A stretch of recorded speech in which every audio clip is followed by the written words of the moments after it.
Teorie spiskowe nie są nową koncepcją, ale zyskały nowe życie dzięki internetowi. Dzisiaj przyjrzymy się kilku najbardziej szalonym teoriom. Zapraszam do oglądania. Teoria resetu. Do 2017 roku niezwykła mapa świata autorstwa Urbano Monte była postrzegana jedynie jako seria 60 arkuszy rękopisu. Ale nie w taki sposób zaprojektowano mapę Monte. W swojej kompletnej formie każdy pojedynczy arkusz jest częścią rozległej mapy świata z XVI wieku. Zbiór pojedynczych rękopisów jest oszałamiającym dziełem kartografii, nawet w niezmontowanej formie, ale po połączeniu w cyfrową całość w końcu ukazuje się niezwykła skala wizji Monte. Mapa przedstawia arktyczne regiony świata bez śniegu i lodu, a między Ameryką Południową a Antarktydą pokazuje tajemniczy most lądowy. Pokazuje biegun północny i biegun południowy, co nie ma żadnego sensu, ponieważ te miejsca nie były jeszcze widziane przez człowieka. W XVI wieku nikt nie odkrył Antarktydy. Ludzie dopiero co znaleźli krańce Ameryki, a większość świata wciąż nie została zbadana. A jednak w jakiś sposób Urbano Monte stworzył pełną mapę planety. Sucha Antarktyda, wizerunki centaurów, jednorożców itd. Maniera tajemniczych bestii, dżinów, węży morskich i smoków. Mapa pokryta jest fantastycznymi stworzeniami. Większość ekspertów zgadza się, że mapa była mieszanką nauki i wyobraźni. Ale co by było, gdyby te stworzenia istniały naprawdę, a ludzie o nich wiedzieli?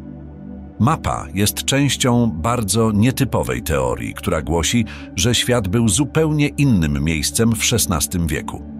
Ci, którzy popierają tę teorię, myślą, że historia jest tłumiona i że ludzka idea czasu jest fałszywa.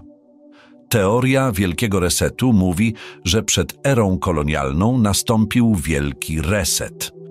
Planeta została zdewastowana przez coś bardzo potężnego, albo kosmitów, albo zaawansowanych ludzi. Australia została spalona i zamieniona w pustynię, podobnie jak Sahara i regiony arktyczne. Była nuklearna zima i Antarktyda została pokryta lodem. Tajemnicze stworzenia, takie jak centaury i jednorożce, zostały wymordowane. Wizja, która nie ma żadnych realnych podstaw naukowych. Czy to, że ktoś lub coś ciągle resetuje planetę, to właśnie to, co wydarzyło się podczas biblijnego potopu i to właśnie wydarzyło się w XVI wieku przed kolonializmem? Wielu wierzy, że obecnie zmierzamy do kolejnego resetu. A wy co o tym sądzicie? Podzielcie się swoją opinią na ten temat w sekcji komentarzy pod filmem. Porwania przez Nefilim. Według Biblii Nefilim byli rasą gigantycznych obrzydliwości. Grupa aniołów została posłana przez Boga, aby obserwować ludzkość, ale obserwatorzy zostali oczarowani ludzkimi kobietami, co zaowocowało stworzeniem obrzydliwości. Nefilim byli gigantycznymi, odrażającymi istotami, które tak często dyskutowały ze swoim Bogiem, że zesłał potop, który zniszczył ziemię. Ale co by było, gdyby Nefilim nie byli rasą aniołów mieszańców? A co, jeśli byli to kosmici, którzy porywali ludzkie kobiety? Wszystko zależy od twojej interpretacji bardzo kontrowersyjnego fragmentu Księgi Rodzaju. Fragment mówi: a kiedy ludzie zaczęli się mnożyć na ziemi, rodziły im się córki. Synowie Boga, widząc, że córki człowiecze są piękne, brali je sobie za żony, wszystkie, jakie im się tylko podobały. Jest to aktualna angielska wersja Biblii hebrajskiej. Oryginał hebrajski jest bardziej skomplikowany i otwarty na znacznie więcej interpretacji. Fragment ten zasadniczo mówi, że bogowie na niebie zainteresowali się ludzkimi kobietami i ukradli je. Przeczytanie kontrowersyjnego fragmentu opisującego, jak zostali stworzeni Nefilim, jest niezwykle ważne, ponieważ jeśli biblijny fragment opisuje istoty z nieba porywające kobiety, Nefilim przypuszczalnie byli potomstwem istot pozaziemskich i ich porwanych ofiar. To tylko jeden ze sposobów czytania tego fragmentu, ale ma on alarmujący sens. Biblia może potajemnie opowiadać historię o tym, jak ludzie krzyżowali się z kosmitami. Sądy von Neumana. Co by było, gdyby życie pozaziemskie nie było w niczym podobne do tego, o czym większość ludzi myśli?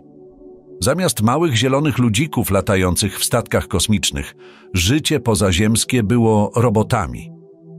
John von Neumann był matematykiem w XX wieku i zaproponował ideę, że życie pozaziemskie składa się z samoreplikujących się maszyn. A po jego śmierci koncepcja ta naprawdę nabrała rozpędu w środowisku naukowym. Ludzie zaczęli stawiać hipotezy, że może istnieć obca cywilizacja, która obecnie kolonizuje wszechświat za pomocą robotów. Roboty te następnie budują kolejne roboty, wykorzystując surowce zebrane z planetoid. Roboty te znane są jako sądy von Neumana, a teoria jest taka, że gdzieś w bezkresie kosmosu flota sond wyposażonych w nanotechnologię i sztuczną inteligencję wędrują z systemu gwiezdnego do systemu gwiezdnego, tworząc więcej siebie poprzez wydobywanie materiałów i replikację. Pomysł został zbadany przez wielu współczesnych naukowców. Gregory L. Matloff z New York City College of Technology opublikował niedawno artykuł na ten temat. Mówił o tym, jak sądy von Neumanna mogą być wykorzystane do eksploracji galaktyki przez inteligentną rasę ludzi. Matloff wyjaśnił, w jaki sposób sądy prawdopodobnie wykorzystają napęd wspomagany grawitacją. Technologia nie jest jeszcze wykonalna dla ludzi, ale jest to prawdziwa nauka, której ludzie nie są daleko od stworzenia, a jeśli sądy będą działać poprawnie, roboty będą się nadal powielać, torując drogę ludziom do życia w kosmosie. Obiekty międzygwiezdne. W 2017 roku coś dziwnego wkroczyło do naszego Układu Słonecznego. Obiekt międzygwiezdny został nazwany Oumuamua i uważano, że jest to pierwszy tego rodzaju obiekt w naszym galaktycznym sąsiedztwie, ale nikt nie wiedział, co to było, kiedy się pojawił. Jedyną rzeczą, która naprawdę rzuciła się w oczy naukowcom, było to, że obiekt poruszał się za pomocą przyspieszenia niegrawitacyjnego. Wydawało się, że ma swoje własne przyspieszenie, coś, czego nie widać w naturalnych obiektach poruszających się w przestrzeni. Naukowcy zgodzili się, że to nic innego jak zwykły kawałek kosmicznego śmiecia, ale ludzie nadal myślą, że mógł pochodzić od inteligentnej rasy kosmitów.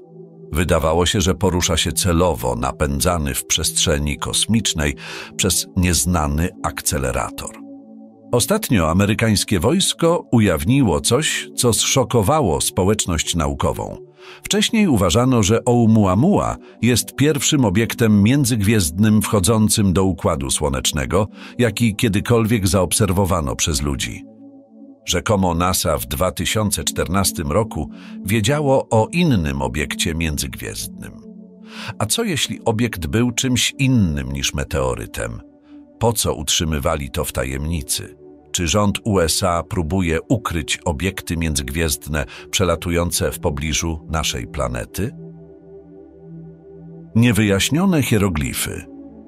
Świątynia Setiego jest domem dla niezwykłych starożytnych egipskich rycin.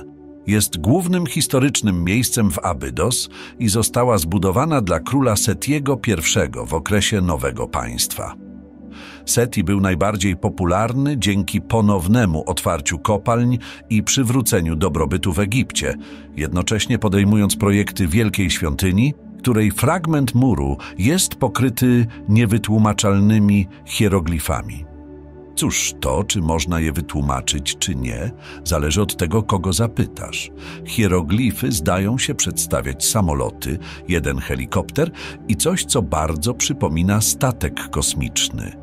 Ufolodzy zinterpretowali hieroglify jako reprezentację nowoczesnej technologii, a wielu uważa, że grawerunek w kształcie statku kosmicznego jest dowodem na to, że egipscy faraonowie mieli kontakt z istotami pozaziemskimi. Jednak naukowcy głównego nurtu nie zgadzają się z tym. Mówi się, że hieroglify są zupełnie normalne.